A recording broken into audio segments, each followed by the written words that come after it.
Well, hi, good morning. Actually, it's good afternoon.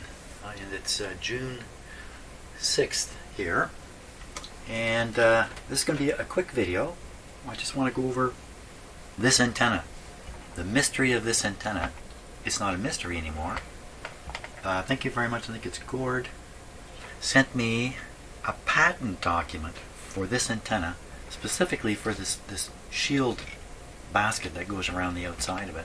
I'm going to just show you the document. I'm not going to go through it. It's very detailed, as all patent documents are written with a huge number of words.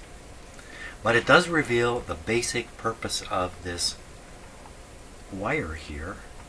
And the purpose is to shield the main antenna from interfering electrostatic noises. Oh my.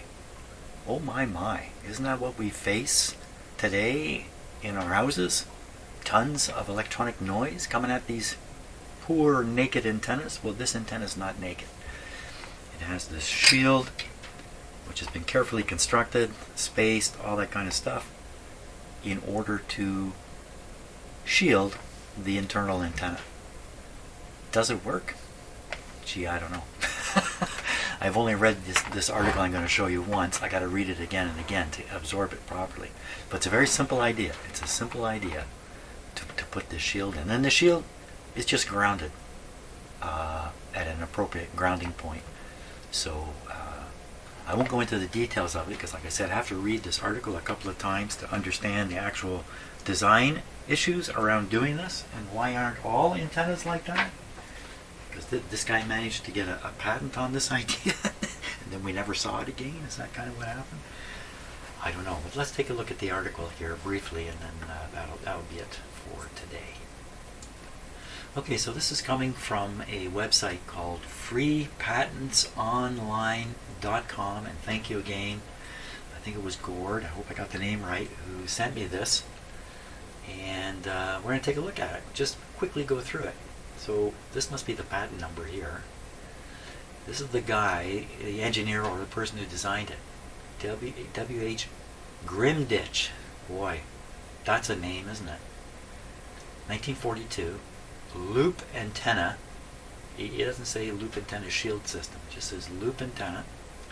And here's a diagram of it. Now, you can see that this antenna looks a little different than the one I have, in that the antenna itself here is this winding. But as it says in his article, there are many ways to make these windings, so they don't all look like this one. But what the patent is really talking about are these wires going around the outside here. That's really what this patent is about. Here's a sort of an electronic version of what he's doing. You notice the wires are open here, open there, and the ground point is in the center. That's not what's going on with this radio. But he explains why this should be in the center. Inventor William H. Grundich, by something or other attorneys, Housen. Anyway, a couple of lawyers along for the ride. So here's his write-up, which I'm not going to read to you, because it goes on and on and on explaining what is a pretty simple idea.